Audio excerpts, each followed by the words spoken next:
Hello, everyone, and welcome to the Africam show. It's so exciting to be on board with all of you. And here we are, and Old Donyo never ever ceases to amaze me how there's always something going on at this waterhole. We've got a lovely elephant bull. Ooh, a little bit irritated. What's going on? Oh, and giving itself a good old scratch, too. Oh, that's lovely. Well, remember, everybody, that this is, or for the next 45 minutes, you have me all to yourself. You can ask whatever you like, and that's because we're live and interactive. So do send through those questions and those comments. You know how I love to hear from all of you, how you're enjoying the show, what you've been seeing on the cams, what you've been excited about, those burning questions about the landscape and the wildlife. Whatever they are, send them through. Oh, we've already got some hellos coming through, and thank you, everybody. Jean Gale says, happy birthday. Thank you. Yes, it's a birthday show today, everyone. Interestingly, I really like to do the show when it's my birthday because I really love African wildlife and I love doing this. It feels like a pleasure every single time on Tuesdays and Thursdays to spend it with you and our wonderful wildlife. So thank you, Jean Gale. You say you're not able to be here today. Oh, you are able to be here today from rainy Seattle with hot coffee and a tamale. Nice. Bowl of Kittens also wishing you thank you so much. Mr. HUAE87, you say today you have carrot juice and cake. That is an interesting combination that I kind of like. Bridget McKinney is also wishing me Casper's Third Ghost and Amberco as well. Thank you so much. And of course, Casper's Third Ghost is coming to us from Milwaukee with his hot coffee. Or her hot coffee, I'm not sure. And Amberco, says, thank you for being with us on your special day. My pleasure. And of course, you're coming with a coffee and donut. I must tell you that today I didn't do much at all. It was probably like one of the nicest birthdays. I didn't plan anything. And Amberco, I'm reminded of what I did because of your message. I ate a chocolate brownie, French macaroon, and ice cream in the space of about an hour, but a very small amount of each.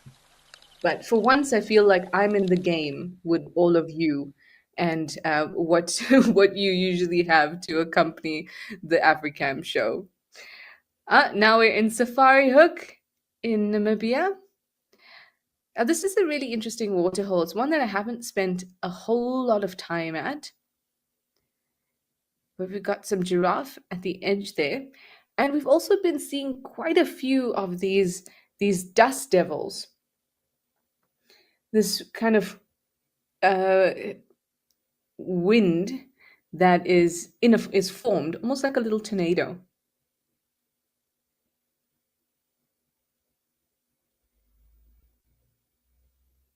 There we go. At least the giraffe look like they're all right. They're not having any trouble with the wind.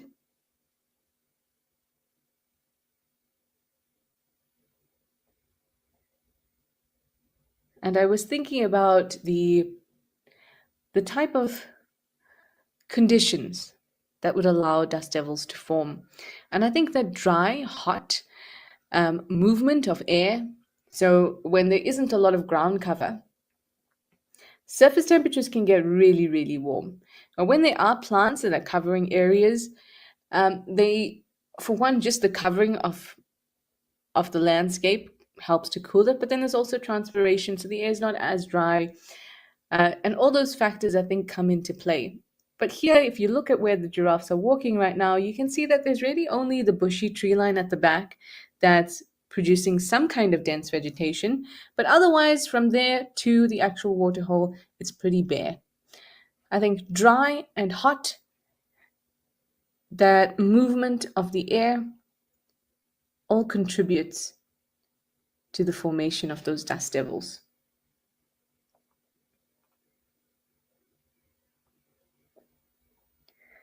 But they don't seem to mind at all. Not that I think that they would.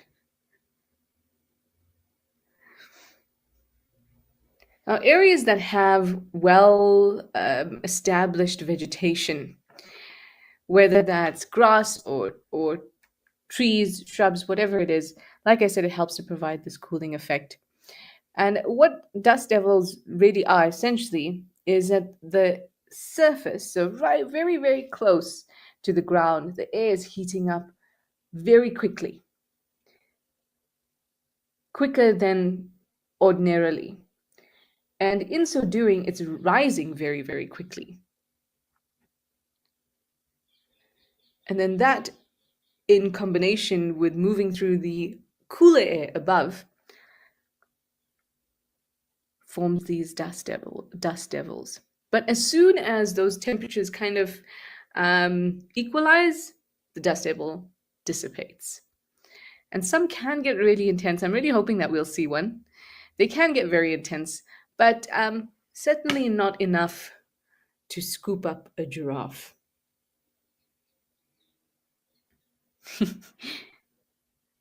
Little bit of a licking of the lips there.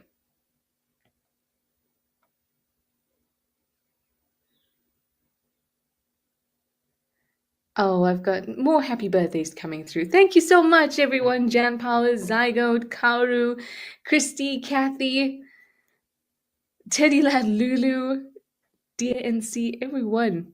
Thank you very, very much.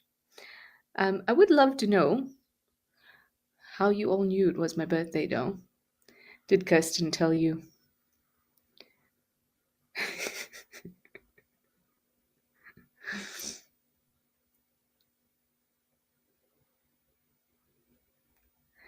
Jack De Boer, you wanted to know what are dust devils? They're just kind of a bit of wind, kind of like a mini tornado. Do you remember the dust when the wind kind of like whirls up dust particles and you get this, yeah, just kind of like a mini tornado.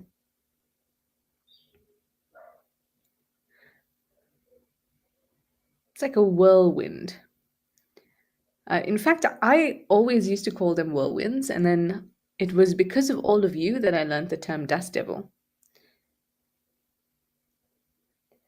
Because there was an incident, I think it was at Tau, where we saw a dust devil in the distance, or a whirlwind, and there was a giraffe walking through, and it happened to just be at the moment where, I don't know if the camera glitched or it was the angle or whatever it was, and it kind of looked like the dust devil went ahead and just, scooped up a giraffe.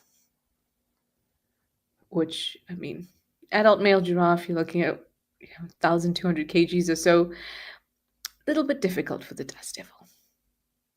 Still, though, it was such an interesting clip because it honestly looked like 1 minute the giraffe was there, next minute the dust devil came through, and then the giraffe was gone.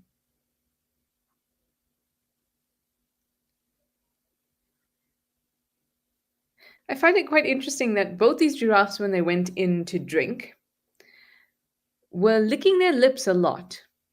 This one as it dipped down, and the other one as it came up. Let's see if this one licks its lips as well as it comes up.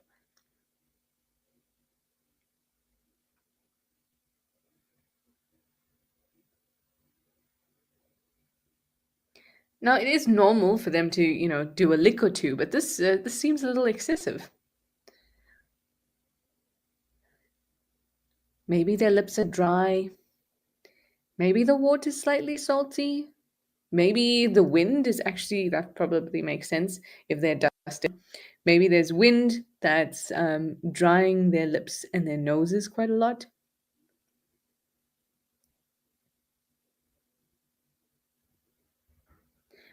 Whatever it is, it makes them look very sassy.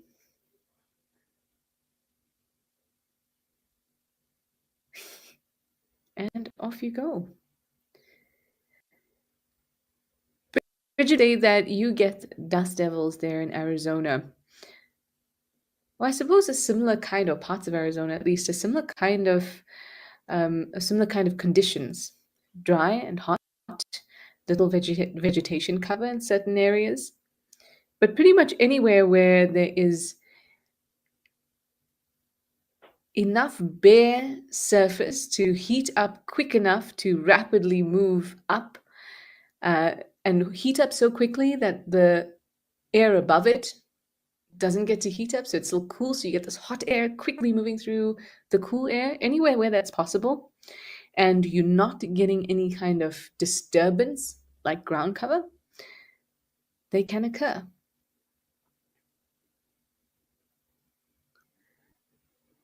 Zygote, you say you call it Vantol, aka Dust Devil. I've always called it a wind. It's nice to learn all these different words. Bowl of Kittens, you say there's been a great white pelican at Safari Hook. We just saw it earlier before we went live. Let's see if we can find it again. It was a little bit of an odd scene. The pelican was in the kind of in this island area, and there was just just that whirlwind going on behind it.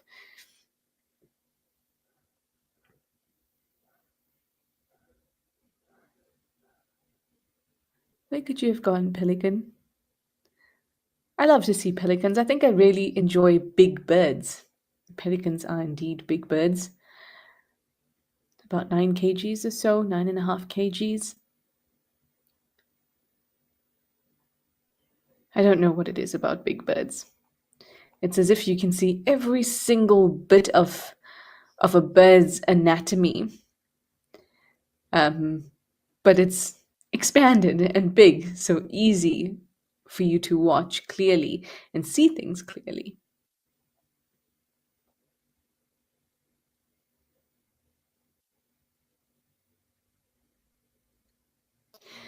All right, thank you, Safari Hook. Of course, if we see that pelican, we'll come right back so we can all have a look.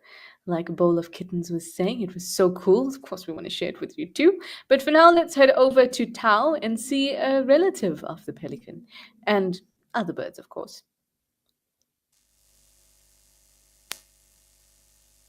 Yes, it is a crocodile. And yes, they are related to birds, distantly though, but more closely than you or I are related to birds. Oh, it must be really warm. This croc looks absolutely pooped. Its legs are just kind of like meh, pushed to the side. And the biggest indicator, that mouth wide open.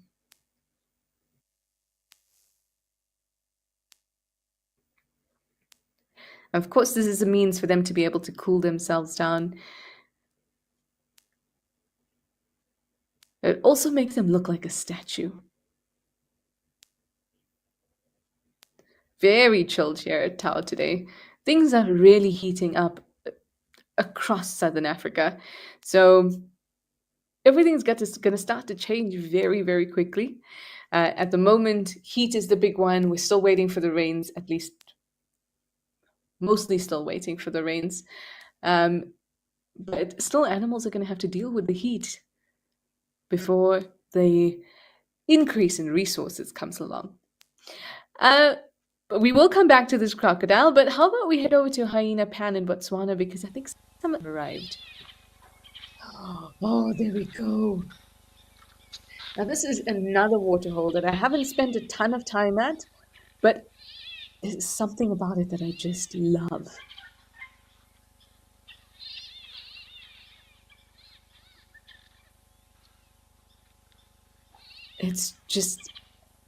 It's almost like a storybook. It's how I imagine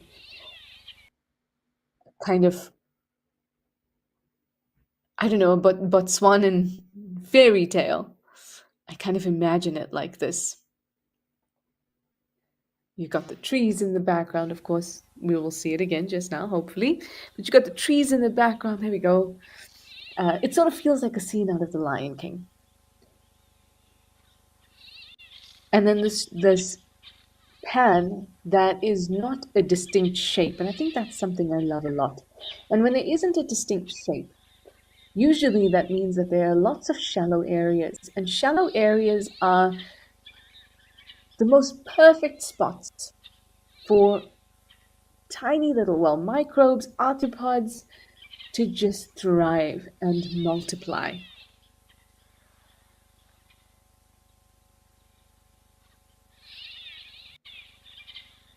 Bowl of kittens, you say, where might the pelican have come from? Um, uh, so great white pelicans are found in southern Africa, so it's not unusual. It's just that we don't see them often. It's rare to see one, at least on our cameras. So it could have just flown in from another area.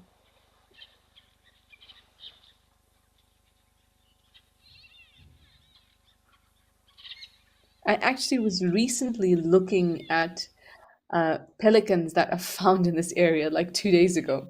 I was looking at it, and then I saw, of course, um, the great white pelican, and then I saw my app that there was also the pink-backed pelican.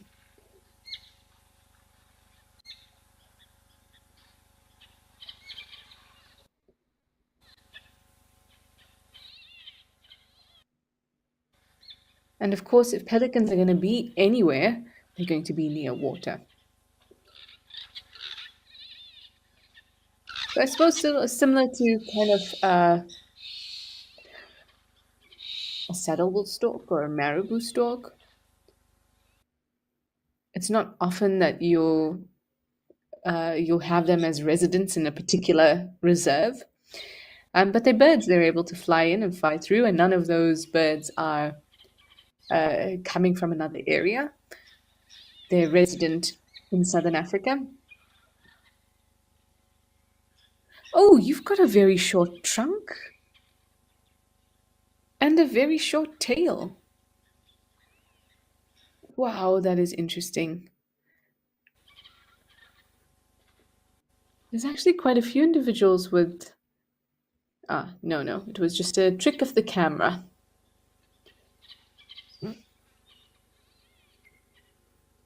I mean, that individual on the right is also missing the end of the tail, the tuft of the tail, but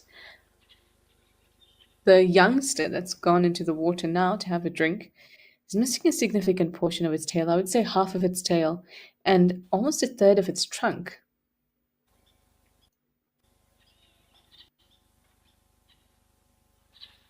Now that can, ooh, even half of its, more than half of its trunk. How are you going to drink?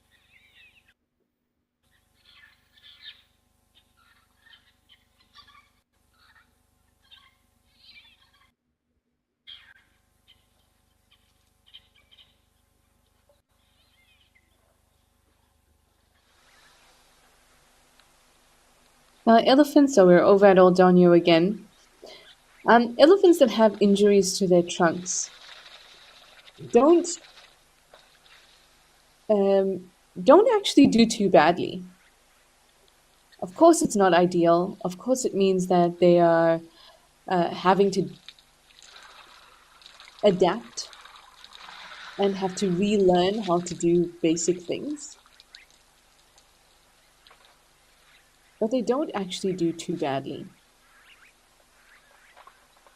I was, before we get into me looking at what ancient elephants look like, which is quite interesting, that kind of injury can come from, was I suppose, three things ultimately. One, some kind of health issue that has resulted in vets having to amputate certain parts of the elephant's body. Not very common. Can't say I've seen that, but it is an option. The other one is predators, lions potentially, crocodiles, and then that can lead into the option I gave you before, is that it having to be amputated by vets because the injury is just so bad.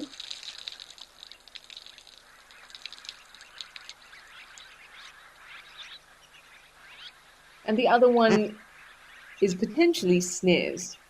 But the injury looks really high up for it to be, um, yeah, ooh, excuse me. This injury is really high up for it to be a snare, I think. But that doesn't mean that an elephant couldn't, while trying to wrestle and struggle and get it off, it could move it up. But those are pretty much the options. Now, what that elephant looked like with half its trunk missing, there that we saw at Hyena Pan, it it almost looks like ancient elephants. Now, ancient elephants weren't huge on the trunk thing. They they had very much a trunk that looked like that, like a half trunk, almost just like a long nose, to be honest. And there was this, I can't remember the name of this ancient elephant that I was having a look at a couple weeks ago. Well, actually, a few of them, not just one species. There were a few that had this very, very, very long lower jaw with two tusks in them, and they almost looked like they had the most ridiculous underbite you've ever seen in your life. Nothing on earth has an underbite like that, like ancient um, elephants did, or elephants' ancestors. And it was theorized that these very, very, very long lower jaws was very helpful in kind of like scraping and picking up plants from the ground. But then all those with those massive lower jaws that were protruding outwards that really, at least to us, would look absolutely ridiculous, um, those individuals started to get replaced by the individuals that had longer trunks and smaller jaws. And so now we've ended up with elephants that have really petite jaws, I think.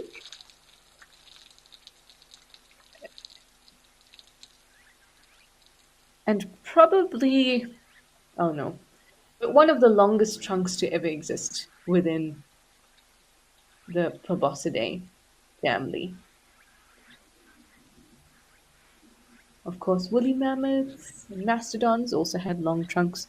But the ancestors before that, like woolly mammoths and mastodons, are still pretty recent. But the ancient ancestors before that of elephants had much shorter trunks. Hi, Lance. Not you say you just watched? Oh, the so I was in Canada recently, and so I did a whole lot of work around the Buns, which is actually not very far from Oldonyo, like a 30-minute drive from Oldonyo, or 30 k's, I should say, on dirt road, not 30-minute drive. And I was quite busy there, digging buns and kind of reporting on what's been happening with these grassroots initiatives that are trying to do great things for the environment.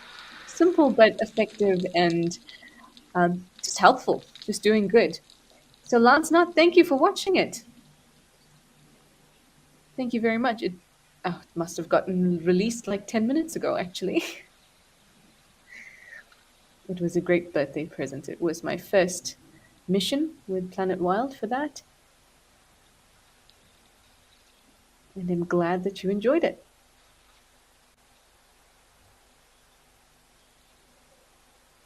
Now, thinking about my mind's just like, is just pulling together 1,000 things right now. But Lance, you reminded me of the buns that were dug. And I know that when we were doing research for this video and thinking about the buns, if you're not sure what a bund is, it's like a half moon shaped pit that's dug. It kind of looks like a smile, and it can help collect water. And because what happens is that when it rains and the soil is unhealthy, water just kind of washes over it instead of being absorbed. So by creating these buns, you're allowing the water time to absorb, and then that means that things can grow and germinate there.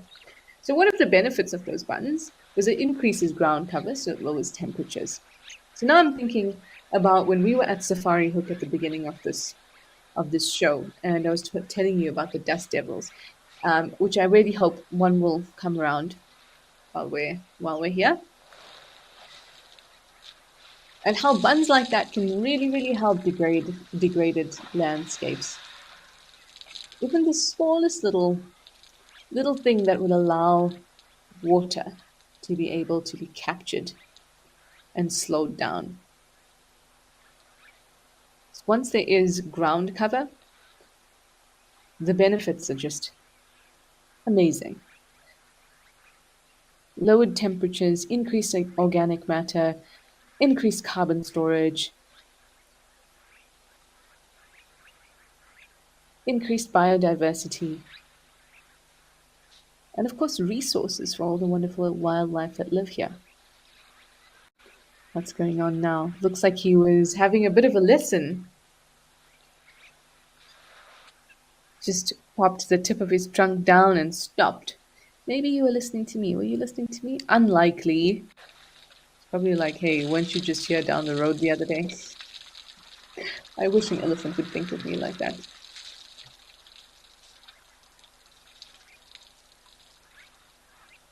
You know, it really amazes me how long elephants stay at At other places, I see elephants come in, have a drink, maybe they play a little, maybe they spend a little bit of time.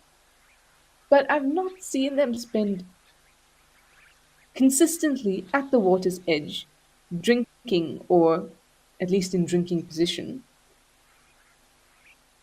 for more than 15 minutes. And at Oldonyo, it seems to happen a lot. The elephant bulls come in and just claim this waterhole completely. I wonder why that may be. Now, I know that there are other water points,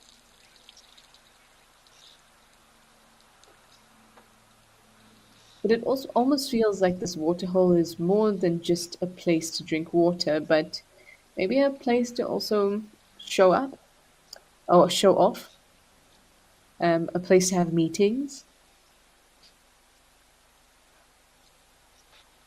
Maybe it's a good spot to listen to what other elephants in the area are up to.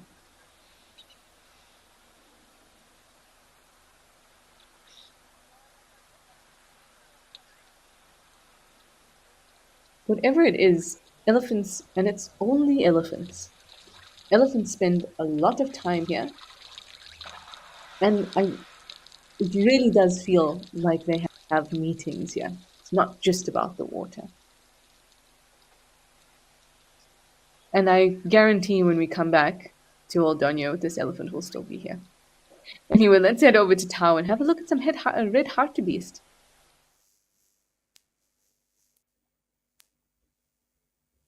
Oh, look at you guys.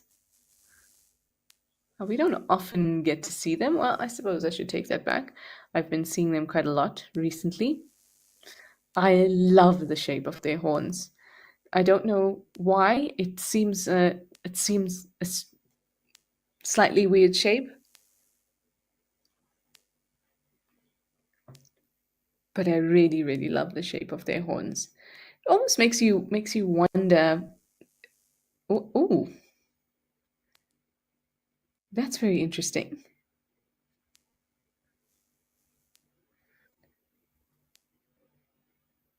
It didn't look like they were eating the sand there. It almost just looked like they were rubbing their faces in the sand, which I imagine is very, very nice if you've got an itch on your face. I mean, most of the time, if they have an itch on their face, they can, well, not their face, but kind of like behind the ear, they can get it with their back legs. But imagine you just put your whole head in some sand and then rub it. Oh, I think that would be really nice.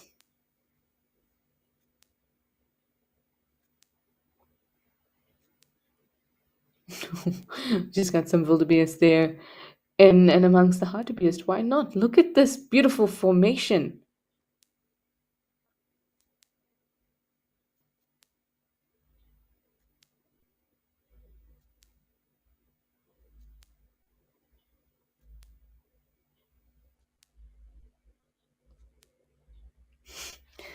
Red hartebeest to me always look very concerned.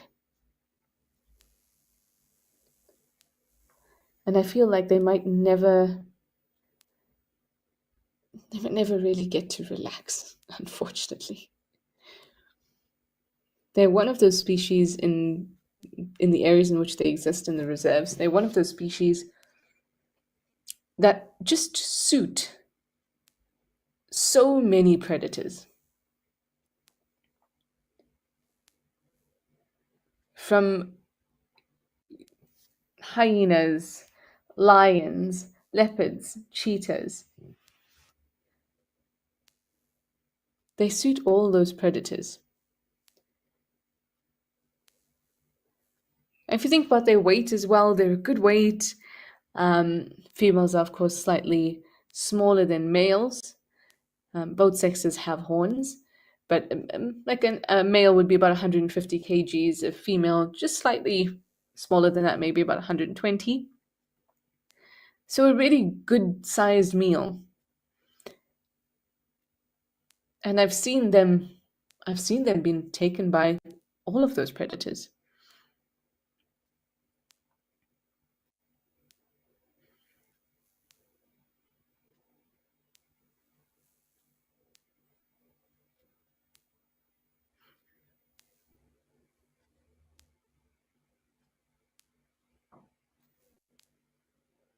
Oh, wow, what happened there?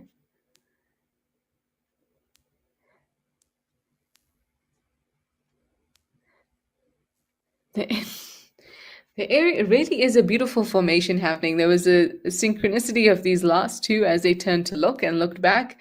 Tells me that was probably a strange sound coming from that side, but the youngster didn't seem to move a lot. It was a very short-lived, short burst of energy in the opposite direction. But notice how everyone moved. It was not like, oh, it's just us hartebeest will move on, or just us wildebeest will run off. Animals are constantly taking cues from every single other animal around them. Now, especially if they have the same predators, or if they have learned from spending time together the different kind of cues and reactions, then it's particularly um, synchronous, their movements. Now, it wouldn't be unusual for these two species to hang out together.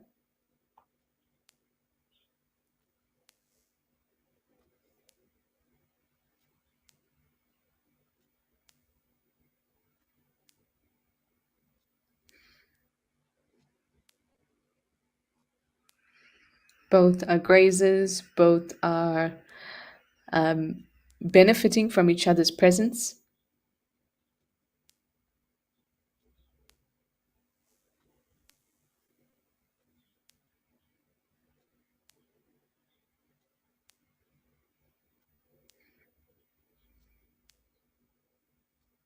So tentative. I wonder what's going on. I wonder if we could just zoom out a little bit so we can get a fuller picture. Maybe I mean, it could be elephants, it could be zebras that are very active.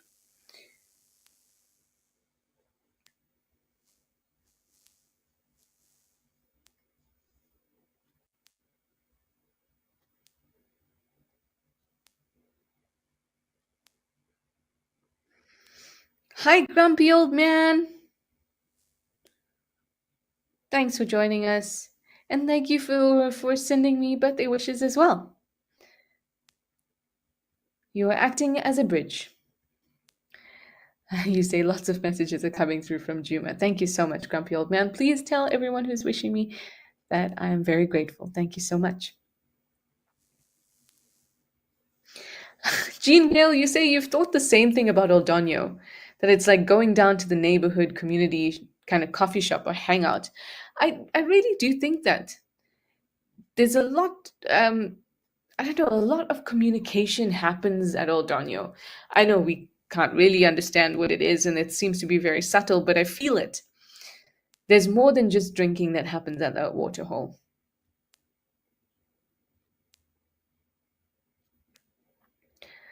Wow, Kaoru, you've just pulled this one. Um, I don't know, but I am going to find out because I've never heard this before, Karu. Karu says, is it true that pigs can tell where it's safe to walk on quicksand and then walk across it? Karu, I guarantee you, I will find out. I will find out and I'll tell you on Thursday. And that's because I won't be with you next week. Um, I have never heard of this. Has anyone else heard of it? Do you have any theories?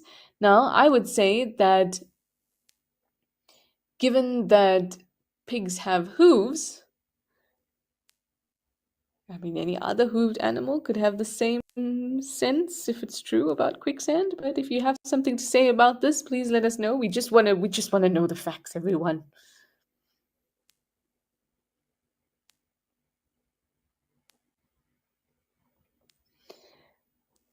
Anyway, Jean Gale, how about we head over back to the neighborhood coffee shop there? Let's head back to Old Donio. We still have the elephant. Oh, there's standoff. Great standoff. Look at the size of this impala's horns. Almost looks like he's saying, yeah, look at my tusks. I've got my tusks on my head. Like I said, this elephant bull is still here.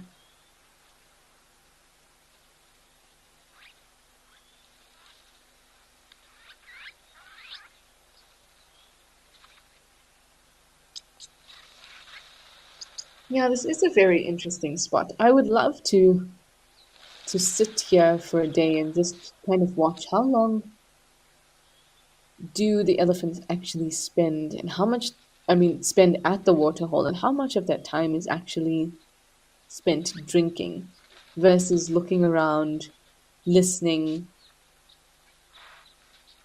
Yes, Impala, you are stunning and you are stealing the show.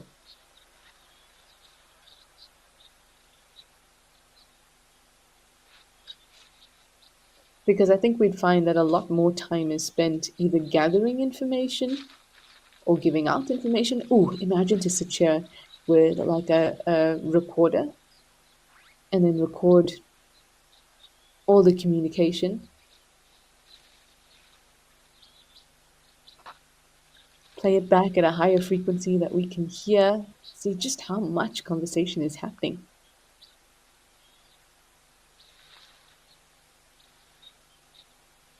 And it's interesting to note that um, there isn't quite a relationship between frequency and loudness. So you can't really say that something of a high frequency is louder than something of a low frequency or anything like that. There isn't really a correlation between those two, or a relationship between those two things. So something can be of a very low frequency and we can't hear it because it's not the right frequency, but can in fact be incredibly loud.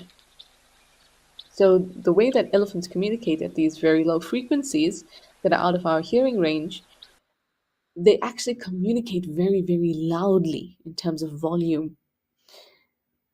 And the same goes for high-pitched frequencies, or if something is very high-pitched and outside of our hearing threshold, it can be very loud too.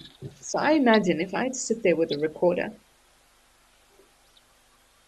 and had picked up on these, gotten to record these frequencies, a special recorder can record the low frequencies and then play it back at a frequency that we could hear, they would be really loud. Really, really loud.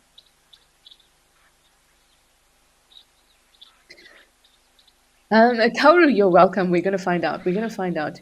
Can pigs detect the safe spot in quicksand?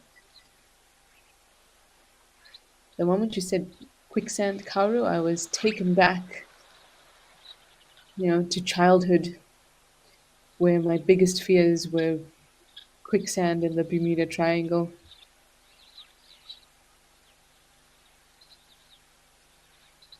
And also getting lost.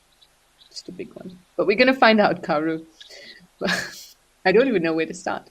But let's see, pigs and quicksand.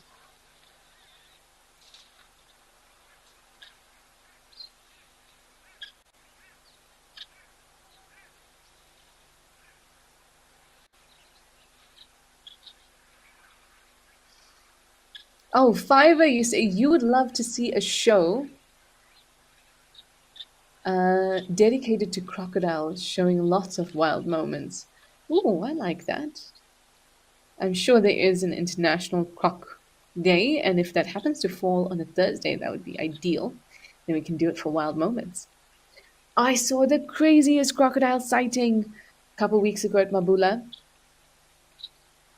Driving over the dam wall, we see this crocodile in the shallows, and this crocodile has not a newborn eland, but an eland calf that is old enough to still have like some horns on its head, like a little bit of couple of horns. And he had it in its mouth, and then swam across this huge dam with it in its mouth. And then we sat patiently for about an hour and a half, and then finally it started to do its death roll. It was unbelievable. And also, it was swimming quite close to the dam wall. And now, obviously, I'm like looking out of my driver's side, and this crocodile was big and really intimidating. That was a very cool moment. Oh, thank you, Kirst. Kirst says World Crocodile Day is on the 17th of June, Fiverr. We're going to have to wait till next year. Unless, of course, we get some crazy, crazy croc action. But I can definitely think of that crocodile in Victoria Falls that was having a go at the elephants. Definitely one.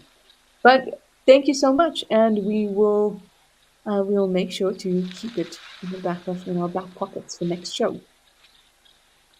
Sukiran Academy, you say, is this elephant alone? Where's the remaining herd? So this elephant is a bull. He's a male.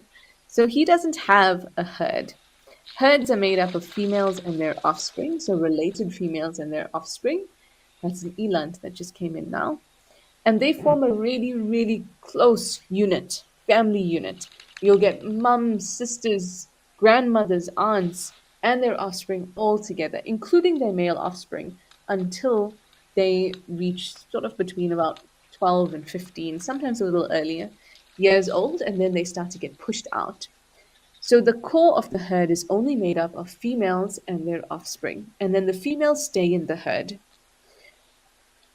So once males come of age, they're adolescents, they're now being pushed out, they may be about 13, 15 years old, they are going to be on their own. But what they tend to do is that they find a buddy, another male who has also been pushed out. And that's essentially, they need to go out because they need to find mates. And this is important because if they were to stay in the comfort of the herd and they were to find mates within the herd, it would lead to inbreeding. So by pushing one of the sexes out, it means that animals or species can avoid inbreeding.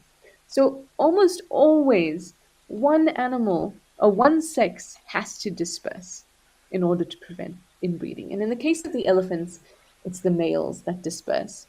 So this elephant bull, he doesn't need to be in a herd. You might sometimes see him with his friends. Elephants form close bonds with other elephants in the area. He would still know which breeding herds are in the area. He would know which other males are in the area. But they are not reliant on that social structure. So very often you will see elephant bulls just completely on their own.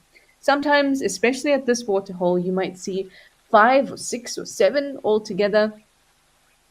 But then they break away again. Sometimes you see 2 that are really close or 3 that are really close. Like think of One Ton and his friend One Tusk, almost always seen together. So he is alone because he is not part of a herd and he doesn't need to be part of a herd. Particularly not a permanent herd.